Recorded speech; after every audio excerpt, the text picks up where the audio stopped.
Jama'a assalamu alaikum, ga labaran duniyan daga nan Premium Hausa TV. Tsohon gwamnan jihar Kano Sanata Rabi'u Musa Kwankwaso ya ce babu shakka za a sake nazari kan dokar da ta kafa sabbin masarautu a Kano. Cikin wata tattaunawa da manema labarai a Kano, Sanata Kwankwaso, wanda ake yi wa kallon shine uba a gwamnatin Abba Kabir Yusuf, ya ce an kafa masarautun ne da wata niyya ta daban da bata dace ba. Wannan dai wata dambarwa ce da ake yi wa kallon tana ƙasa tana dabo tun ba yanzu ba, tun bayan nasarar da Abba Kabir Yusuf ya samu a matsayin gwamnan jihar Kano a zaben da aka yi a bara. Wasu ke goyon baya a yayin da kuma wasu ke adawa a dangane da rusa masarautun. Cikin wata tattaunawarsa da aka yi na tsawon sa'o'i biyu, Kwankwaso ya taɓo lamura da dama waɗanda suka hada da batun alakarsa da shugaban jam'iyyar APC ta ƙasa Abdullahi Umar Ganduje. To sai dai maganar gyaran dokar masarautun ita ce aka fi mai da hankali a kanta a yayin tattaunawar 'yan jaridun da kuma Sanata Kwankwaso.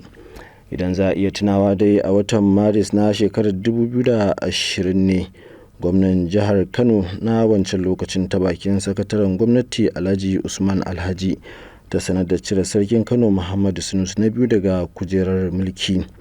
Wannan dai wani mataki ne da ya raba kan al'ummar jihar Kano, a yayin da wasu ke goyon baya wasu kuma ke adawa. Haka zalika masu sharhi kan al'amuran yau da kullum na zargin tsamin dangantaka da ke tsakanin Kwankwaso da Ganduje ita ce ta shafi sarki Muhammadu Sunusi na biyu, tunda Kwankwaso ne ya naɗa shi bayan rasuwar tsohon sarkin Kano Alhaji Ado Bayero. Sai dai a lokacin tattaunawar ko kuma a lokacin sanarwar, gwamnatin Kano ta bayyana dalilai irin su sukar manufofin gwamnatin jiha da kuma rashin biyayya ga dokokin gwamnati a matsayin hujjoji da ta sa aka cire sarkin na wancan lokacin. Gabanin sauke shi ne kuma gwamnatin ta samar da ƙarin masarautu 4 da suka zama tamkar kishiyoyi ga masarautar Kano. Tun gabanin wannan lokacin mutane da dama ke ta kiraye-kirayen da a rusa sabbin masarautun, a yayin da wasu kuwa ke goyon bayan gwamnatin da ta gabata.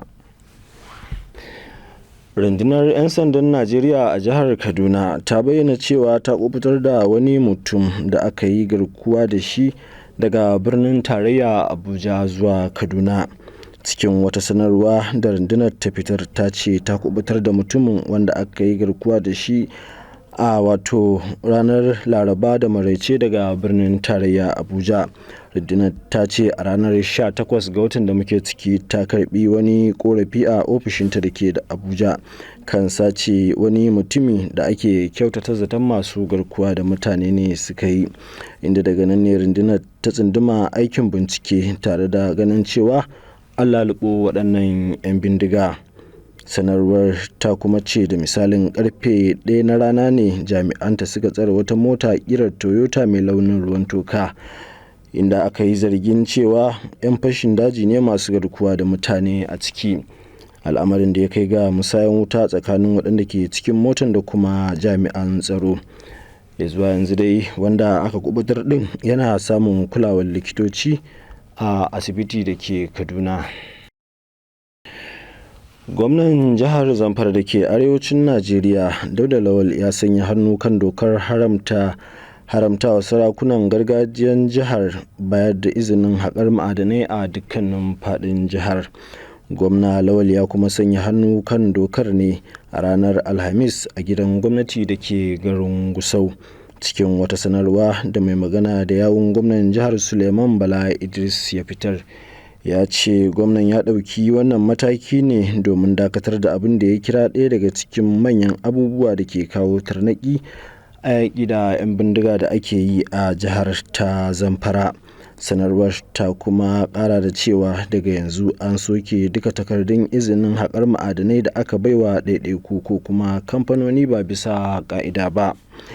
Yayin da yake sanya hannu kan wannan doka, gwamna Lawal ya ce dokar ya zama dole saboda hatsarin da ke tattare da yawan bayar da takardun izinin haƙan ma'adanai ba bisa ƙa'ida ba a faɗin jihar.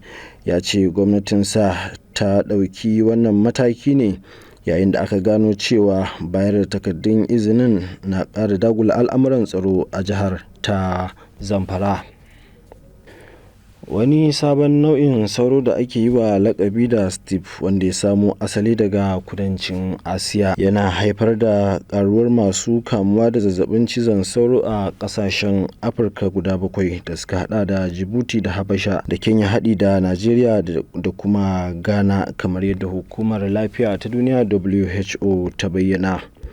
Ba kamar sauro da aka saba da su yau da kullum ba, Steam yana bunƙasa ne cikin birane kuma baya buƙatar damshi mai yawa kafin ya hayayyafa.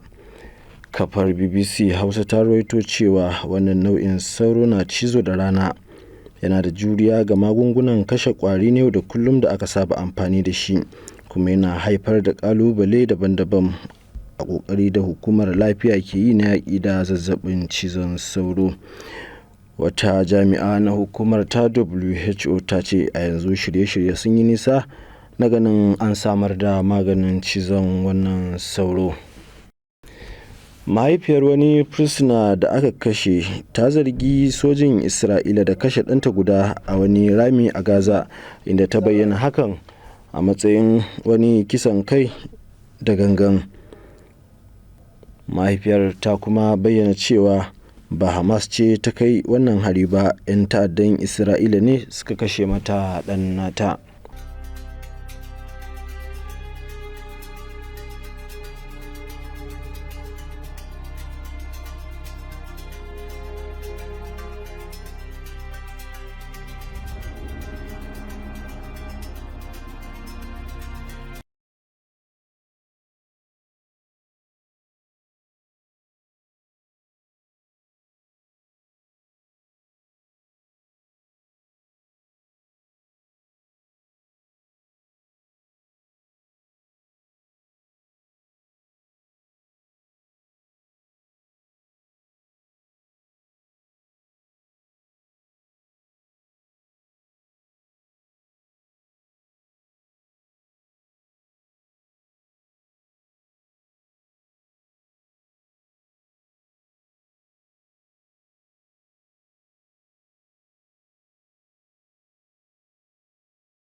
Wani bam da aka saka a amalanken jaki ya fashe a kan iyakar Kenya da Somalia, inda ya kashe jami'in ɗan sanda guda, kamar yadda rahotanni suka bayyana. Wasu mutum 2 na daban sun jikkata, kamar yadda jaridun ƙasar suka bayyana a shafukansu na X. Rahotanni sun ce jakunan da aka sanya wa amalanken shanun bam ɗin sun tsallake rijiya da baya. Dan sanda da abin ya ritsa da shi yana kan aikin duba manyan motoci ne da suka ɗauko kaya a lokacin da suke ƙoƙarin tsallaka iyakokin. Wani faifan bidiyo da aka wallafa a shafin sada zumunta ya nuna yadda sararin subhana ya turnike da hayaki a lokacin da bam ɗin ya fashe. Ƙasar Pakistan ta ƙaddamar da hare-haren ramuwar gayya kwanaki 2 bayan da Iran ta kai hari cikin ƙasar ta. Ministan harkokin ƙasashen wajen Pakistan ya ce harin ramuwar gayyan ya yi sanadiyar mutuwar mutane da dama a yankin Sistan na lardin Balochistan. Kafofin yada labarai a Iran sun ce mutum 9 suka mutu sakamakon wannan hari da aka ƙaddamar. Pakistan ta ce hare-haren sun fada kan maɓoyar waɗanda ake zargin 'yan ta'adda ne a lardin Sistan Balochistan na ƙasar Iran. Ta ƙara da cewa tana matuƙar martaba Iran tare da mutunta ta, to amma abin da ta yi a ranar Alhamis ta yi shi ne domin kare martabar tsaron ƙasar ta da kuma barazana daga 'yan ta'adda. Ƙasar ta Pakistan ta yi kakkausar murya kan harin na ranar Talata da Iran ta kai mata. wadda ya fada kusa da kan wato iyakokin ƙasashen biyu. Ita dai Iran ta dage cewa ta kai hare-haren ne kan ƙungiyar Jaish al-Adil, wata ƙungiyar 'yan Sunni da ke kai hare-hare cikin ƙasarta ba wai kan mutanen ƙasar Pakistan ba. Wannan al'amari dai ya jawo kai hari wani masallaci a cikin ƙasar Pakistan. Ƙasar Rasha ta yi kira ga ƙasashen Pakistan da Iran da su yi taka tsantsan wajen tafiyar da wato rashin jituwar da ke tsakaninsu ta hanyar wato bin hanyoyin diflomasiya da kuma a siyasance.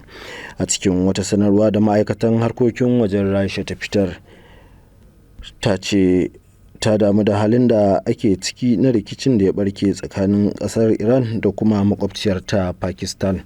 Sanarwar ta ƙara da cewa ƙasashe biyun ya kamata su haɗa kai wajen ɗaukar dukkanin matakan da suka kamata na yaƙi da ta'addanci da ke addabar su a wajen iyakokinsu. Moscow ta jaddada cewa abin takaici ne rikicin da yake faruwa tsakanin ƙasashen biyu masu makwabtaka da kuma abokantaka a tsakani. To ƙarshen labaran duniyar kenan daga nan Premium Hausa TV.